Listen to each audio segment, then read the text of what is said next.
Welcome to the booksbybethel.com Authors Corner podcast, where we explore the diverse voices of the Bahamas and the West Indies. Join us for insightful conversations with authors who bring unique perspectives to the literary scene. Here's your host, Terry Bethel. Thank you so much for taking the time to visit with us today. And our guest for today is John Shaquille Poitier. Shaquille is an extraordinary young man. I met him several years ago. We've never met in person, but we've spoken through the internet. We've spoken on the phone when he contacted me about publishing his very first book, Mangoes in the Summertime. And I was thrilled to do that because Shaquille was a young man, still, I think, in high school. Yeah. And I was so impressed. I said, we have to be a part of this project. And since then, Shaquille has published 2 more books. So I want you to join me in introducing and welcoming Shaquille Poitier, John Shaquille Poitier, to our author's interview. Shaquille, welcome. Good to have you here. Thank you for having me. Thank you. So, Shaquille, the 3rd book. This is incredible. When I saw the manuscript, I said, this is not natural. This young man could write. This is a natural gift. And our editor thought the same thing. She said, this is quite incredible. So I just want to congratulate you on your writing. Thank you so much. And just tell us about this. How did this journey start? Tell us about yourself. Introduce yourself to our audience and please let them know who you are and where all this came from. Well, hello, audience. Like as was mentioned before, I am John Shaquille Poitier. I am 19 years old, currently in college, and my journey began years ago. My oldest sister, Jonelle, she was a major force for me reading and writing, as well as my aunt, Magdalene. She was a librarian. I dedicated my first book to her. From a very early age, I've always loved to read and write. That's how I expressed myself. So when I was watching other boys, playing football and basketball, I was doing that. I was inside the classroom reading because to me, that was way more interesting. Because it seemed as if even when I was younger and I was reading, I was just catapulted into these worlds. I could read these words and I understood emotions and it helped me to process things. So like I said, my oldest sister, Jojo, she was always a catalyst for my reading skills. Every time it was like she helped me to build that foundation.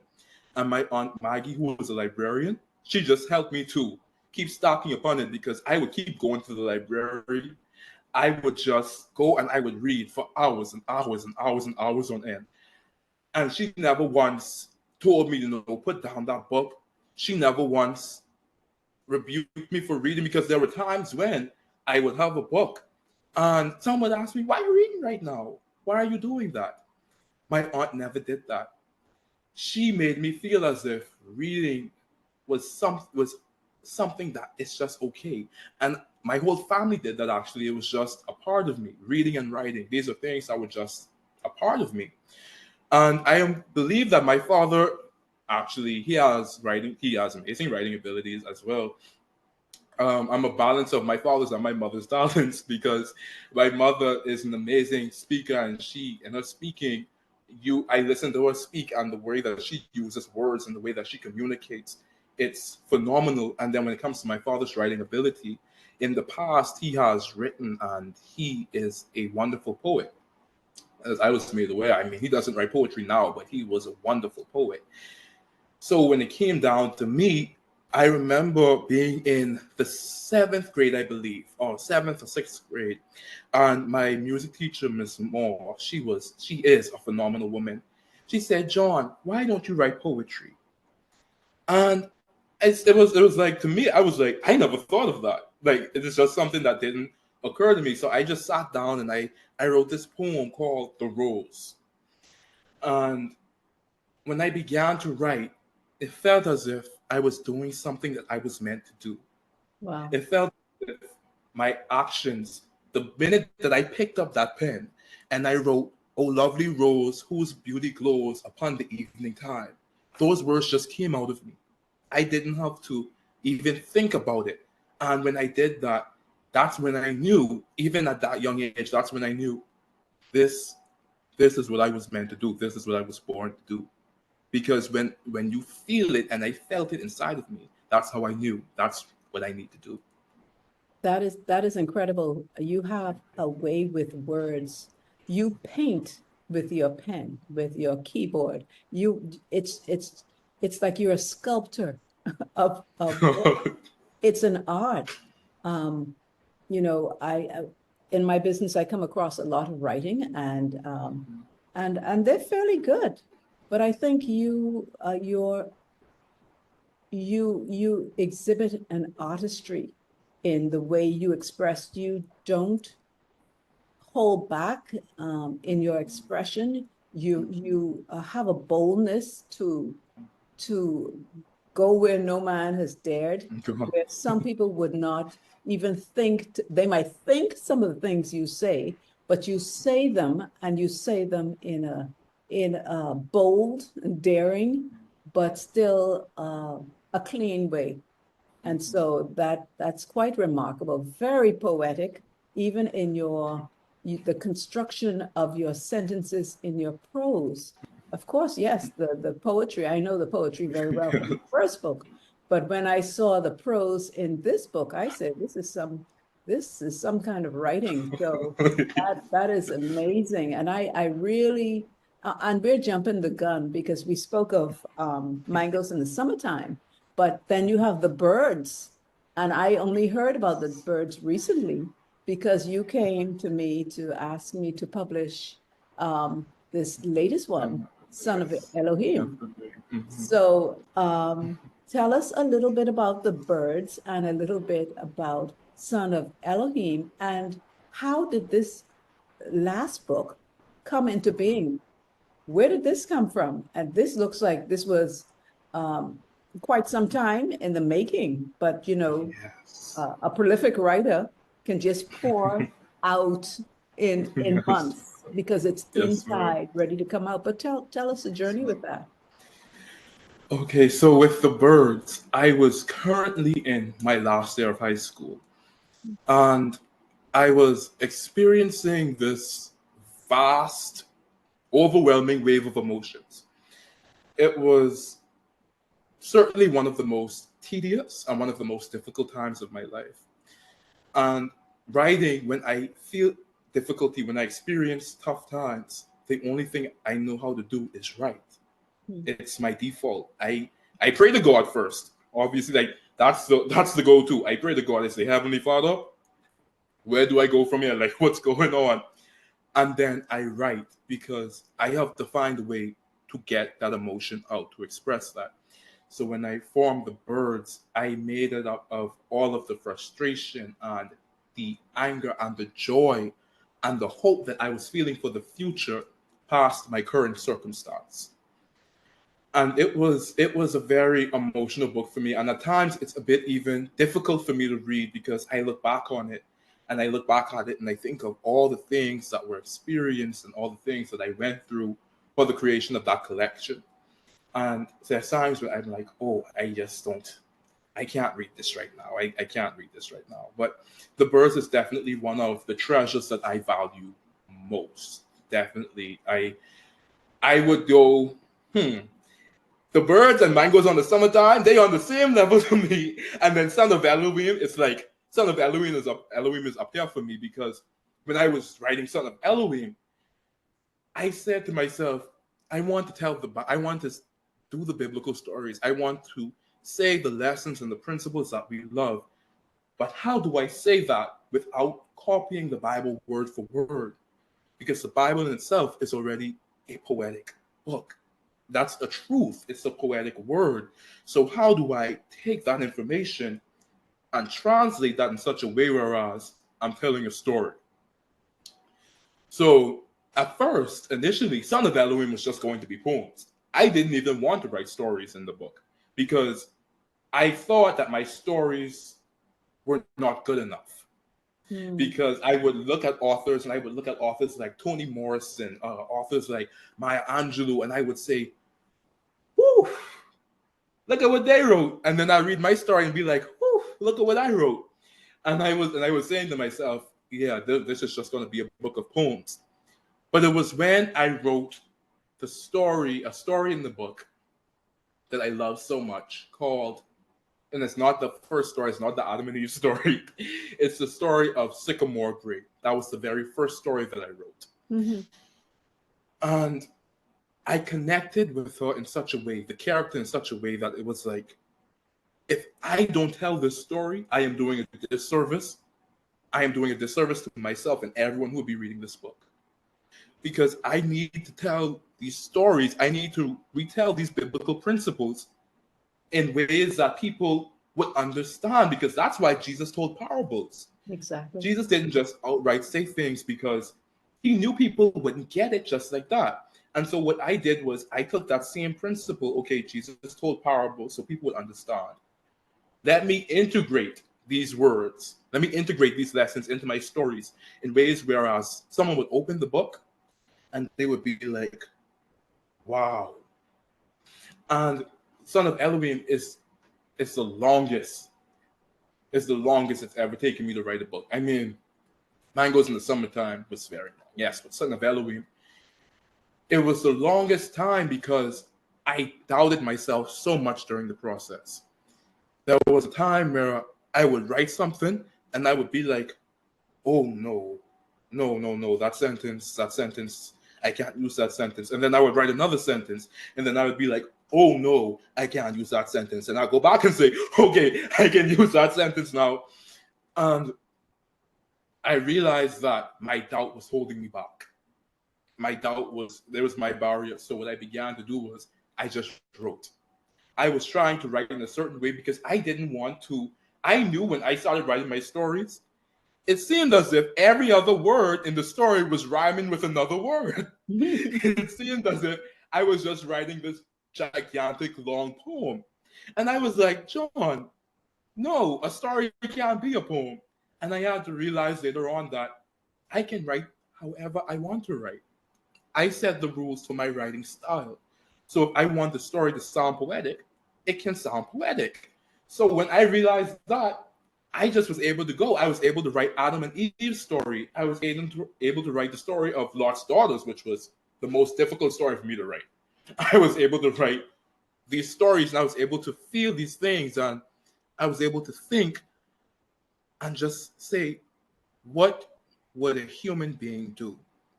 Because this book, it shows the goodness of God, but it also shows the faults of humanity. And it shows our imperfections in ways I didn't even imagine. And that's why I thank God for it, because he truly gave me each and every idea that I had for this book. He gave me everything, even when everything contradicted it. Because at first, there was a time, and I remember the day specifically, January 2nd, 1:14 a.m., because I stay up late writing, like I have to stay up late. I opened my laptop, 114 pages were deleted of the book. Wow. 114 pages. For someone watching this, you all may say, okay, that's 140 pages. That's not a lot. I could read that. But for a writer who wrote 114 pages, Yeah. I was like, oh my. I started praying to God. I said, God, please bring it back. God, please bring it back. I don't know what to do. And the thing is, I'm not a person who I'm a person who says my work, yes, but I'm not just going to send it around to every single person every single person, because I try to keep a level of intimacy with my work. I only allow value, like really, really close friends and family to review it. Right. So when I saw that those pages were gone, I started crying, because I was like, no way. There is no way those pages are gone. Like, I was like, no. And it's so funny. The next day, I opened up the laptop and I said, okay, God, you know what I'm going to do? I'm going to take that as a sign that you're saying, let's redo some things. So the structure of the book and the way that I wrote it, I amplified it. So I put more emotion into the stories. I put more of myself into the stories. I put more feeling and more empathy. And then I looked at the final product and I realized, okay, this is much better than what I had. Now I wish that, the 114 pages didn't get deleted in the way that they did, but this is better than I had. So I had to give thanks for that. And Right. Son of Elohim was basically just because it is a gift. The proceeds of Son of Elohim go to my church, and in it being a gift, I also wanted it to be a memorial for my grandfather who started the church that I currently attend, Faith National Church, and passed it on to Reverend Linwood Knowles, who does a brilliant job of leading us and guiding us. And I wanted it to be a memorial for him because I never met him. I never met my grandfather. And there was a question in my mind where I said, how can I love someone who I've never met? How can I love someone who I've never met? And then I thought about it and I said, but I love God. I've never seen God myself. So my ideal was I love God because I've read the Bible and because I've gotten to know him through that. So when writing this book, it was my hopes that I would understand my grandfather more and get to know him through this process. And that's really just the whole bulk of it. And it's just been such an amazing journey for me. It's an amazing journey. It's an amazing book and an amazing story, because I'll tell you, we've all as writers have gone through that same thing. What? Where did my What? book go? Where Yes. did my work? I mean, that's the most prayerful time you'll see us. The most, the Please most. bring it back. And I agree with you. During those times, your writing does improve, and I say it's a black eye. It's a black eye for the interference that has come across now. I'm going to do it better. So I use those opportunities where they say the stumbling blocks become your stepping stones to higher ground. So And that's why. I'm there with you. Yeah, but this is amazing. One of the things that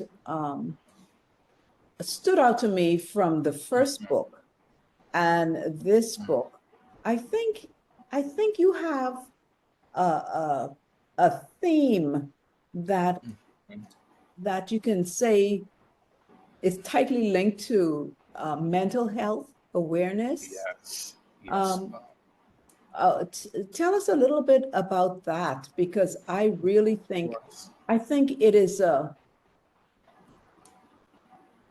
it's not the normal way of handling what people would consider handling a situation like this. But I think that you could reach so many people by the way that you are telling the story, but also if you have been there yourself, you're Yes. able to speak with authenticity. Your voice is pure, and you're able to get that message across. And it seems like you're passionate about it. I don't know if that was intentional, but it Yes. certainly Yes. comes through. And I kind of saw it in the first book. I did not read the second book, but I do see it in the third book as well. Yes. Ma'am. Yes, actually, mental health is literally a primary theme in all of my books, and for that, the reason behind that is for years I did not have the best mental health. I experienced very severe bullying from a very early age, and that's affected me in many ways. It affected my self confidence, the way I viewed myself, the way I understood myself, and it impaired my ability to see myself in a greater light. Mhm. So I wasn't a joyful person. I didn't have that happiness. And in my head, it was a battle for me because That's where my faith comes in. I know I'm supposed to be happy because I have God, but then why am I depressed? Why am I depressed? Why do I feel this way? I have God, but why am I feeling these emotions? Why do I feel sadness? Why am I so angry? Why am I so hurt?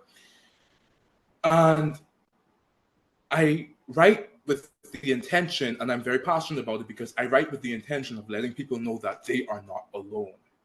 Right. You are not alone in your Absolutely. struggle. You are not alone in your battle. Mm-hmm. Because for so many years, I felt alone when all I had around me was people who loved me and cared for me and wanted the best things for me.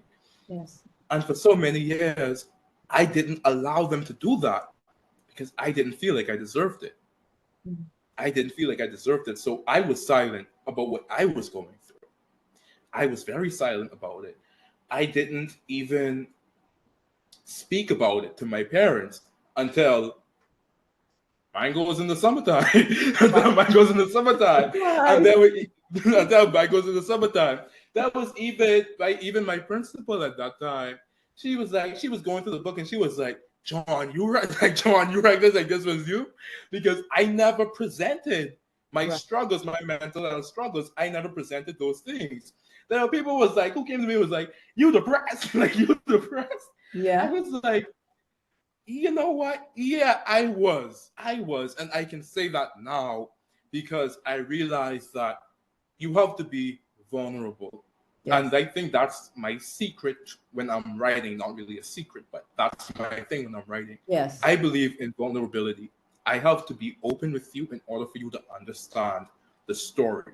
And so that's why I say there's a piece of me in everything that I write. And mine goes in the summertime, and Son of Elohim, even in the birds. I speak about mental health because I just want people to know that there are so many options for you, that you will be okay, that even everything that you are going through, it is for a reason. I believe, and even the year I published Mine Goes in the Summertime, my auntie Magdalene, God rest her soul, she died like a week before my birthday. That same year, she died a week before my birthday. Mm-hmm. And it was so traumatic for me because this was my hero. She was one of the people who told me I can be everything, I can do everything, that she believed that I could do extraordinary things. And when she passed, it felt like that had been ripped away from me. It felt like my hope and my assurance in a possibly good future was ripped away when she died. Mm-hmm. So when that happened, and you add all the years of bullying and psychological stress and trauma onto that, it was like I felt like I was going to explode. And that's why I will say this. There are two things that saved my life. Well, there are three things that saved my life. God saved my life. The birth of my niece. The birth of my niece saved my life.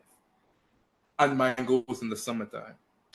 Because when I wrote that book, and when I said that, and there's a line in the book that there's a poem in the book called Suicide that I was always so, and I remember you asking me if I was okay. Yeah. There's a poem in the book called Suicide that I kept skipping over because I didn't want to read it. I couldn't bring myself to read it. I wrote it, but I couldn't bring myself to read it. Mm. I remember reading the words one day. It was when I realized I had something to give.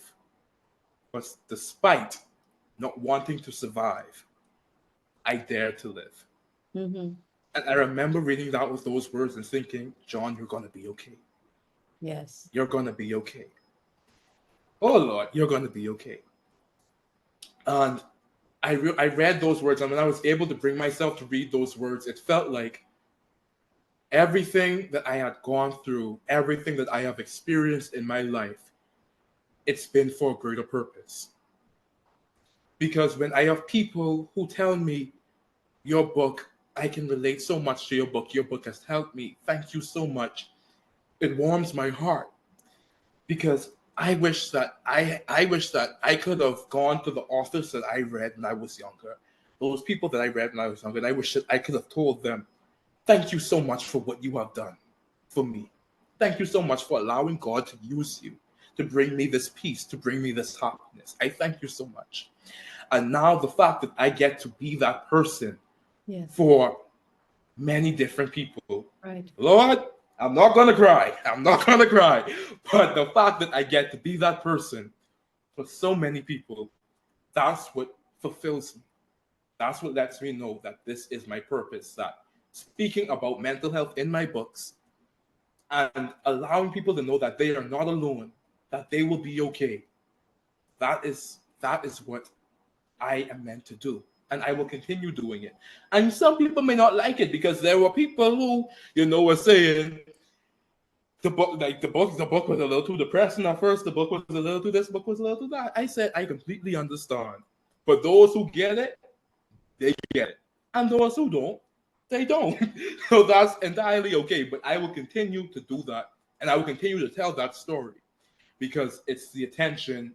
It deserves attention and it deserves respect. And I dedicate these books to my, of course, family members because each book is dedicated to someone, but I dedicate them to every person who has either lost their life due to mental health issues or who experiences mental health issues and they're silent about it, or they've spoken up. No matter who you are, these books are for you. So yeah. Yes, that's incredible, Shaquille. Thank you so much for sharing that. Yeah, I would also note too that there are some areas in that book, the last book, Son of Elohim, where there's also laughter. Yes. I find it incredibly funny, some of the things that you've written. And what is amazing is the way you think, your creativity. And I think you have like a no holds barred type attitude because you have gone through so much, and it's like some dark force had their foot on you to keep you down because they knew that when you got up, you'd be a force to be reckoned with. And so now that you are up and you are doing these things, they can say, oh my goodness, we didn't press him hard enough. He's up. Oh my God, this is our nightmare. And so you keep up the excellent work that you're doing with your writing, remain true to purity in in communication. And what I wanted to also say is with your creativity in marketing, this video that you put out, it's like a skit of sorts Yes. to market. It's so creative. And again, it's a testimony of your willingness to be bold and not to be locked into societal norms. Yes. And I love it. There's a lot we can do with marketing, but there's so much more that we don't need to be locked into standard boxes. And your book and your methods are not the standard box. And I believe that this message is going to go really, really far. And I hope that people would take advantage, and parents and young adults would take advantage of these books and share them. Your release is coming up at the end of the month, Yes. At the end of appropriately so, on Resurrection Day. And so, I would like to invite people to go and pre-order their copy of the book on Amazon and help support this young man who's doing amazing things. What I want to ask you, Shaquille, what would you say to those people who are the bullies? What message do you have for the bullies? You're on the side of one who has been bullied. What Yes. would you say to those? Because I've always maintained that a bully has some issues, Yes. and they're the ones with the issue, not the ones who are being bullied. But they want you to believe that you're the one with the issue, obviously. But there's help for the bullies too. But what would you say, first of all, to the bullies? And what would you say to the youngsters who are still being bullied, but they can't tell their loved ones? They're feeling what you felt, you know. Sometimes you just can't speak these things. You want to, but do they think the same as me? Is that person in the mirror as shabby as those people are saying? Because what you hear most of over and over, you begin to believe it. And that's why it's important for us to speak positivity and life into Yes. lives, you know. But I don't want to put words in your mouth. I want you to tell us what you have to say. I'm going to speak to the bullied first. What would I say to those who are bullied like I was? I would say, I love you. Because so often, I would say, I love you. I would say, you are enough. And I would say that no matter what anyone tells you, if God Himself said that you are fearfully and wonderfully made, who is anyone else? I don't care who they are. Who is anyone else to tell you differently? You are extraordinary. You are excellent. You are everything that you are meant to be and so much more. And God has so much in store for you that, listen, He will turn your test into a testimony. So you are going to be okay. You are loved. You are important, and you are here. That's what I would tell those who are being bullied, because those are the words that I needed to hear. Those are the words that I needed to hear when I was being bullied. I needed to be known, made known to me that I was loved, that I was important, that I'm important, that I'm here. And that's why I thank God so much for my family, but not everyone has that. Because not everyone has a family that supports them, that loves them, that guides them. Not everyone has That's right. friends that support them, that guide them. I mean, even for me, I didn't really have friends in primary school. I had one friend, my friend Kylie. I had one friend, really, like a few friends. But I didn't really make friends until high school. And I felt so alone. And I'm telling you this, being alone doesn't mean that you have to be lonely. Exactly. Because when you That's right. begin to love yourself, Right. and when you begin to care for yourself, when you begin to love who you are, regardless of what anyone says. I have been called every single name in the book. There's not a name that exists that I haven't been called. And ultimately, I had to learn that I am still excellent. I had to learn that I had to take a step back and say, hold on, John. You wrote 3 books. At 19, you have written 3 books. Published a research paper. You have been to Saudi Arabia. You have done all of these miraculous and wonderful things. God has given you all of this. You may not have written a book. You may not have gone to different places. You may not have done any of those things. But you have given the world the greatest gift that you can give, and it's your presence. It's the fact that you exist in this moment, at this time. That is the reason why you should love yourself. Because if you don't, no one else will. That's what I would say to the bullied. Now, to the bullies, I have a different message. No, I joke it. To my bullies, I would say, first and foremost, I forgive you. That is deep. Jeez. That's powerful. Speak up a little louder for me, though. Woo. First and foremost, I would say, I forgive you.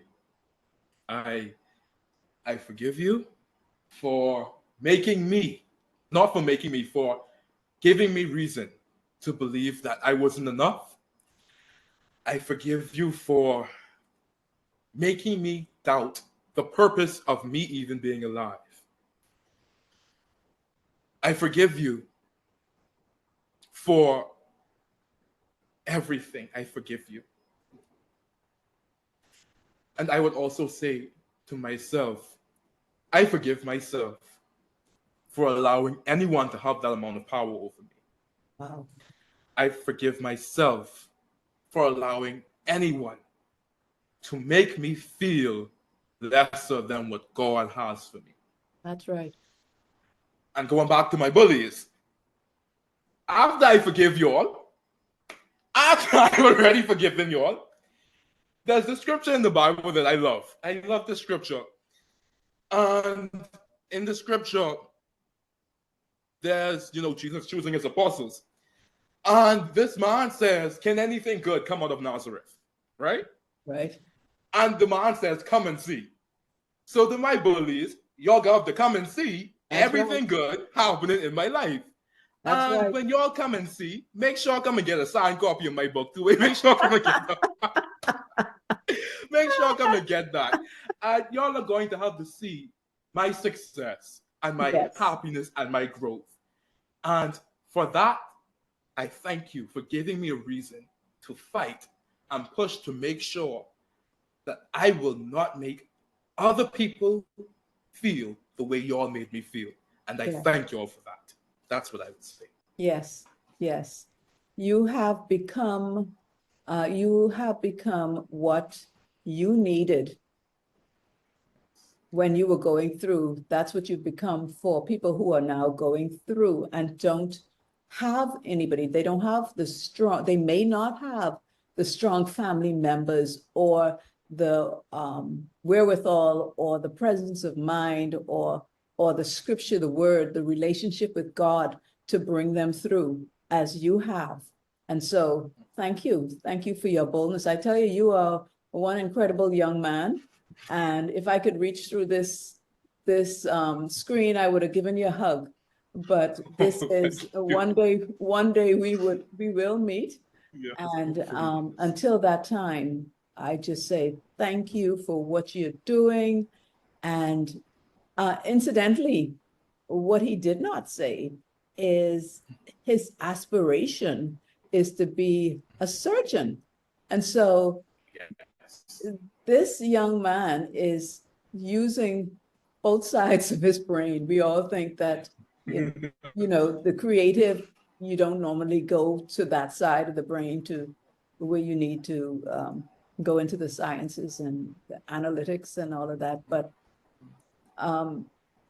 you are, and you're quite, by this time, you know that you can do anything. You can do all things through Christ who strengthens you. But Through Christ who strengthens me. Amen. you're doing very, very well. I think you posted a picture some time ago.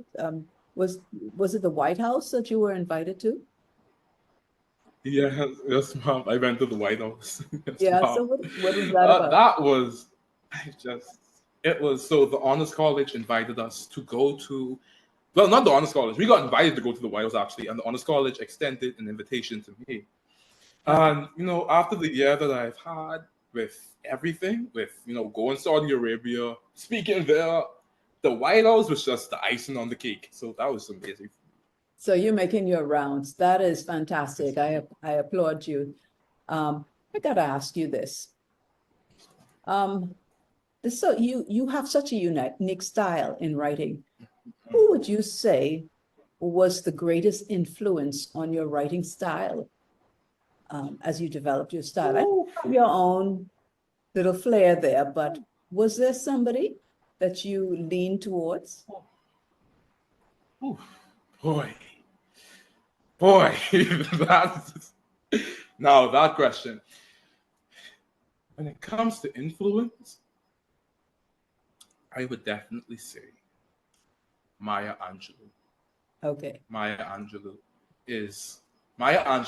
was my first influence, and I say that because her poem, her poems, one of the first poems that I read from her, Phenomenal Woman, I read the way that she used her emotion to cast the net. She captured people with her emotions. Right. She didn't let her emotions work her. She worked her emotions. And she used them to made people understand what she was going through. Mhm. And even though I don't write specifically like her, it's that boldness that she has and that level of openness and just Right. otherwise awesomeness that I use in my writing. Like I try to have that in everything that I write, that level of openness and I boldness, can see because that. Yes, it just pushes me. Yes. I can see that. And there is a difference. There is a difference because she does go more into the raw. And Mhm. I'm grateful that you don't. I know. But I could see that she is gifted, and I can see where you could have that spin-off of the boldness, that brazenness, like no more chains, not another chain in my life that'll stand, That's the you word. know, and that's Yes. that's what I get from her. That's what I get from you. And so if you had a choice now to sit down with two authors to glean from them, to say, teach me what you know, whether regardless of the genre, um, whether they're alive or dead, two authors to sit down and have dinner with, who would those authors be? You want Okay. to glean from them. Now, this answer may seem a bit odd. It would be Stephen King and King Solomon from the Bible. There you go. Now, let me just explain that. Stephen King has some of the most amazing horror books alive. Carrie is one of my favorite books. It's terrifying, but I love it. But Stephen King, what he does with his work is that you feel sympathetic for the person who did evil.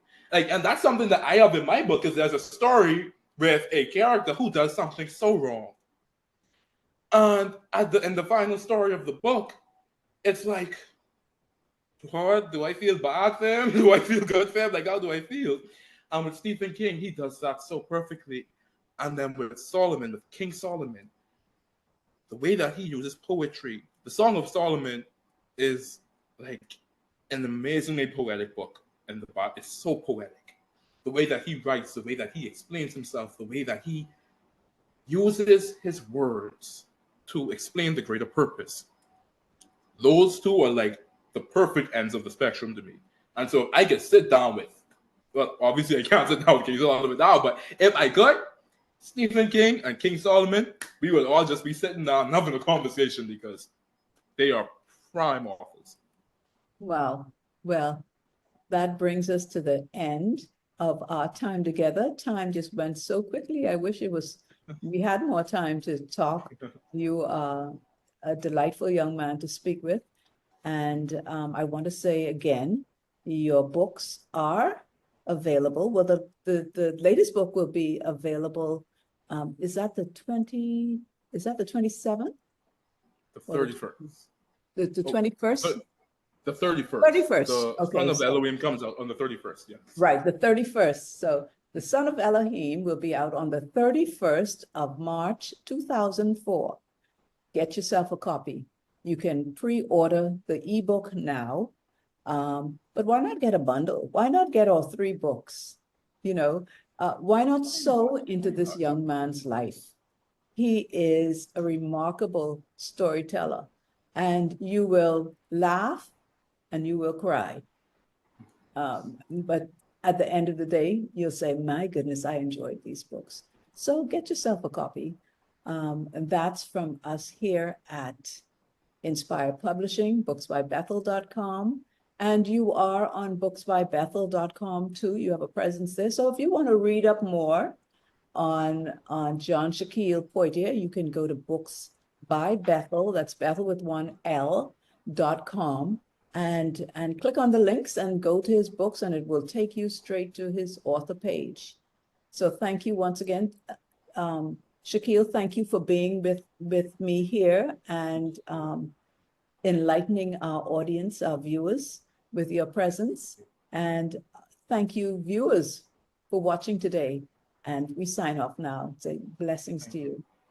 Thank you for tuning into the Author's Corner podcast, brought to you by booksbybethel.com. your go-to authors directory, and inspirepublishing.org, empowering self-publishing authors. Remember to like, share, and subscribe for more inspiring conversations with amazing authors. Until next time, keep reading and keep writing.